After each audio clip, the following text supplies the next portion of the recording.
หุบเหวนั้นอยู่ข้างข้างทางมีภูเขากันขวางให้ข้ามไปปลายถนนยังอยู่ที่แสนไกลมองด้วยตาอาจมีแค่นี้แต่ได้ยินเสียงพระองค์ทรงเรียกมาให้ข้าหันกลับมาเริ่มต้นใหม่จดจ่อที่พระองค์ที่หัวใจสายตาข้าอยู่ที่พระองค์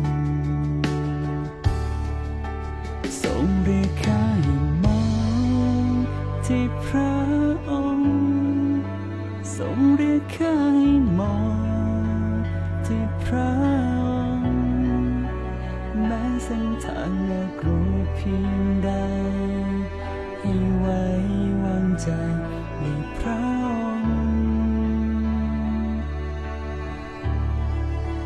ทรงเรียกข้าให้มองที่พระองค์ทรงเรียกข้าให้มองที่พระองค์สันติสุขครอบครองในใจเมื่อข้ามองไปที่พระองค์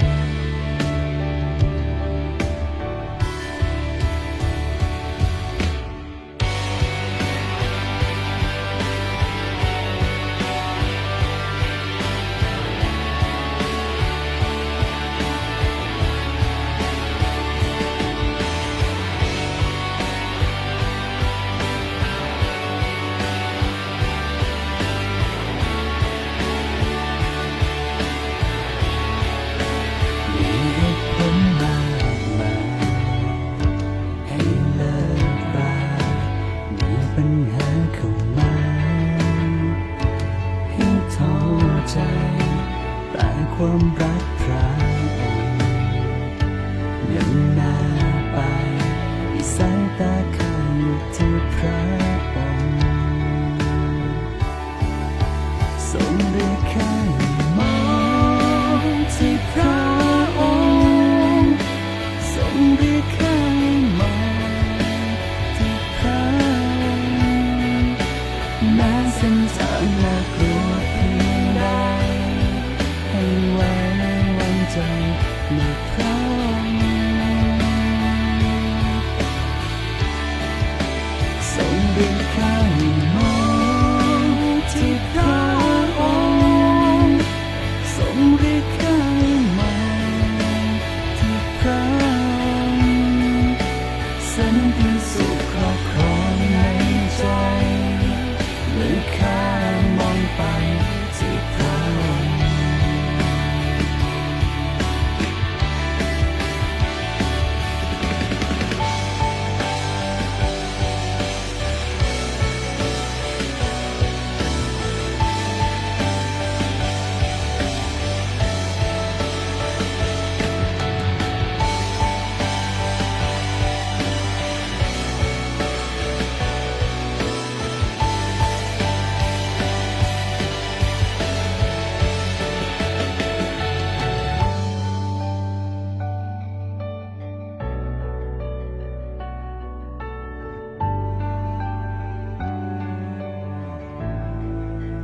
ทรงเรียกข้าให้มอ